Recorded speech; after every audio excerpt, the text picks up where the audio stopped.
नमस्कार दोस्तों, स्वागत है आप सभी का यूट्यूब चैनल ईबीटेक में। आज है 20 अगस्त 2021 और जान लेते हैं आज की महत्वपूर्ण खबरें। सबसे पहली अपडेट यहाँ पर देख पा रहे होंगे, लिखा है मुख्यमंत्री ने की कई महत्वपूर्ण घोषणाएं। राज्य कर्मचारियों को देंगे 28% महंगाई भत्ता और महंगाई राहत। 1 करोड़ युवाओं को टैबलेट फ़ोन। अब पूरी डिटेल्स देख लेते हैं किन युवाओं को ये टैबलेट फ़ोन देने की बात कही गई है। तो यहाँ पर देखिए लिखा है, मुख्यमंत्री योगी आदित्यनाथ ने गुरुवार को विधानसभा में 1 करोड़ युवाओं को टैबलेट व स्मार्टफोन देने, राज्य कर्मचारियों को 28% डीए और आंगनवाड़ी कार्यकर्ता आदि के लिए मानदेय बढ़ाने की उन्होंने घोषणाएं की। उन्होंने कहा कि ऐसे युवा जो प्रतियोगी परीक्षाओं में बैठेंगे उन्हें 3 बार आने जाने का यात्रा भत्ता भी दिया जाएगा। टैबलेट और स्मार्टफोन देने के लिए 3000 करोड़ का एक कोष बनाया गया है। टैबलेट ऐसे छात्रों को दिया जाएगा जो तकनीकी डिप्लोमा, स्नातक अथवा परास्नातक की पढ़ाई कर रहे होंगे। तो मतलब जो यूजी में, पीजी में या जो टेक्निकल एजुकेशन में प्रवेश लेंगे, ऐसे छात्रों को टैबलेट और स्मार्टफोन दिए जाएंगे। और जो छात्र प्रतियोगी परीक्षाओं की तैयारी कर रहे हैं उनके लिए परीक्षा भत्ता यहाँ पर देने की बात कही गई। और एक छात्र को 3 परीक्षाओं के लिए जो यात्रा भत्ता है उसके देने की बात यहाँ पर कही गई है। ठीक है, इसी तरीके से देखिए यहाँ पर लिखा है, खिलाड़ियों पर धनवर्षा, कई सौगातों का ऐलान। टोक्यो ओलंपिक में स्वर्ण पदक जीतने वाले जेवलिन थ्रोवर नीरज चोपड़ा समेत सभी पदक विजेताओं व अन्य उत्कृष्ट खिलाड़ियों को राज्यपाल आनंदीबेन पटेल और मुख्यमंत्री योगी आदित्यनाथ ने गुरुवार को करीब 42 करोड़ रुपए के नगद पुरस्कारों से सम्मानित किया। और इसके साथ ही बहुत सारी अन्य घोषणाएं की। जैसे देखिए लखनऊ में जो है वो कुश्ती अकादमी खुलेगी, कई अन्य घोषणाएं भी की गई। इनकी सारी डिटेल्स यहाँ पर आप लोग देख सकते हैं।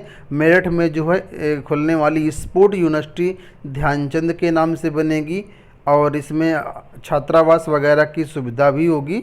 तो यहाँ पर जो डाइट मनी होते 250 रुपये से बढ़ा करके 375 रुपये प्रतिदिन कर दी गई आवासीय छात्रों के लिए।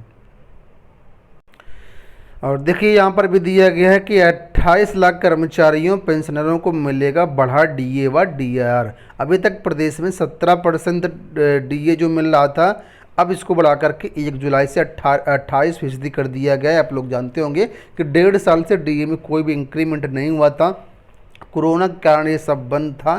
तो फिलहाल अब सरकार ने इसकी घोषणा की है, 1 जुलाई से जो है कर्मचारियों को 28% डीए जो है वो मिलेगा।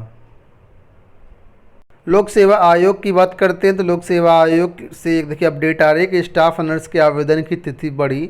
परीक्षा शुल्क 31 अगस्त तक जमा कर सकते हैं, 3 सितंबर तक ऑनलाइन आवेदन कर सकते हैं। उत्तर प्रदेश लोक सेवा आयोग ने स्टाफ नर्स सिस्टर ग्रेड 2 परीक्षा 2021 में आवेदन की तिथि 3 सितंबर तक बढ़ा दी है।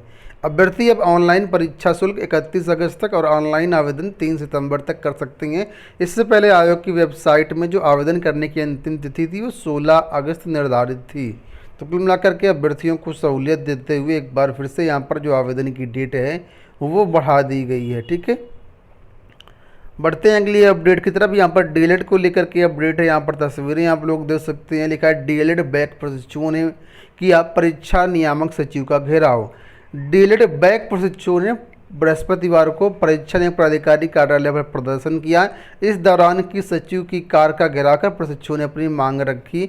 प्रशिक्षु विनोद पटेल और नीरज सिंह का कहना है कि फ्रेश प्रशिक्षुओं को प्रमोट किया जा रहा है जबकि बैक प्रशिक्षुओं को प्रमोट नहीं किया जा रहा है। उनका कहना है कि बीटीसी डीएलएड 2015-17-18 के प्रशिक्षु का 2 मौका समाप्त होने पर एक और मौका दिए जाने की सचिव से गुहार लगाई। धरना का नेतृत्व कर रहे नीरज सिंह ने बताया कि अगर मांग पूरी नहीं होती तो जल्द लखनऊ एससीईआरटी का बड़े स्तर पर घेराव किया जाएगा। धरने में कई सारे अभ्यर्थी उपस्थित थे। बढ़ते हैं अगली अपडेट की तरफ। यहाँ पर अपडेट है यूपी पीजीटी की परीक्षाओं को लेकर के। आप लोग जानते हैं यूपी पीजीटी की सभी विषयों की परीक्षाएं की जो उत्तर कुंजी है वो जारी कर दी गई है।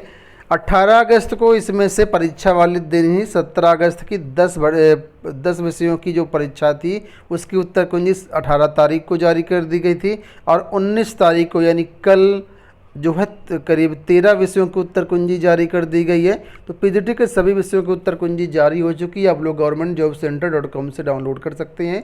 डिस्क्रिप्शन में आपको लिंक मिल जाएगा। वहीं पर जो हिंदी के अभ्यर्थी हैं या हिंदी के विषय विशेषज्ञ हैं, उन्होंने देखिए इसमें कहा है कि इसमें जो अशुद्धियाँ बहुत ज़्यादा हैं। देखिए पीजीटी हिंदी के प्रश्न पत्र में अशुद्धियों का दावा।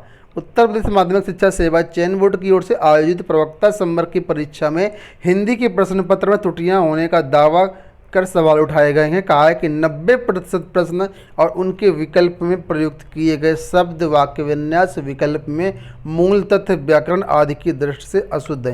यानी पूरे पेपर में 90% जो प्रश्न हैं उनमें कुछ ना कुछ त्रुटियां हैं। ये बात किसने उठाई है? तो ये बात जो हिंदी के विशेषज्ञ हैं और उनकी किताब भी चलती है, आप सबने पढ़ी भी हो किताब, पृथ्वीनाथ पांडे ने कहा है, जो समीक्षक हैं। देखिए लिखा है, ये दावा भाषा विज्ञानी और समीक्षक आचार्य पंडित पृथ्वीनाथ पांडे ने किया। इसे उन्होंने विस्तार से बताया है कि उनका दावा है कि प्रश्न एक ही अशुद्ध है, क्योंकि उसमें बरवे नामिका के कवि का नाम पूछा गया, जबकि रहीम की रचना का नाम बरवे नामिका है। ठीक है, तो इस तरह के उन्होंने कहा कि इस तरीके से काफ़ी यहाँ पर त्रुटियाँ हैं। पूरा डिटेल से यहाँ पर दिया गया, तो अगर आप पढ़ना चाहते हैं, आपने पीजीटी परीक्षा दिया हुआ तो इसको आप लोग पढ़ सकते हैं और उसी के अनुरूप आप लोग अपनी जो आपत्तियां हैं वो आयोग की वेबसाइट में दर्ज करवा सकते हैं। आपत्तियां दर्ज करवाने के लिए जो वीडियो है हमने ऑलरेडी बनाया हुआ है, आप लोग उसको देख करके आपत्तियां दर्ज करवा सकते हैं। ठीक है, और भी दोस्तों कई विषय ऐसे जहाँ पर उत्तर कुंजी में काफ़ी गलतियाँ हैं, चाहे कोई भी विषय, कुछ ना कुछ त्रुटियाँ वहाँ पर ज़रूर हैं। ठीक है, तो आप लोग जो है सभी अपने विषय को एक बार चेक कर लीजिए, आंसर की मिला लीजिए, और जो SCERT NCERT की जो एकदम मतलब ऑथेंटिक बुक्स हैं उनके तौर पर उनको आप प्रूफ के तौर पर, एविडेंस के तौर पर इस्तेमाल करिएगा और अपने प्रूफ वगैरह जो एविडेंस है वेबसाइट पर सबमिट करते हुए अपनी आपत्तियाँ दर्ज करवा सकते हैं।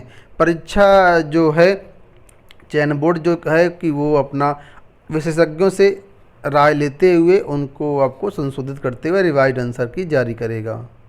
हाई कोर्ट से देखिए एक बड़ी अपडेट आ रही है कांस्टेबल भर्ती के नियमों को लेकर के। यहाँ पर बात हो रही है पुलिस भर्ती कांस्टेबल की। लिखा है कि हाई कोर्ट ने कहा एक ही भर्ती में 2 बार लंबाई नापने का औचित्य नहीं है। इलाहाबाद हाई कोर्ट ने प्रदेश सरकार को उत्तर प्रदेश नागरिक पुलिस और PSC कांस्टेबल भर्ती के लिए बने police constable head constable service rules में संशोधन करने पर विचार करने का निर्देश दिया है। कोर्ट ने कहा कि एक ही भर्ती परीक्षा में अभ्यर्थी की 2 बार लंबाई नापे जाने का औचित्य नहीं है। प्रदेश सरकार की विशेष अपील खारिज करते हुए कार्यवाहक मुख्य न्यायाधीश MN भंडारी और न्यायमूर्ति SC वर्मा ने आदेश दिया है कि सर्विस रूल्स में बदलाव किए जाएं।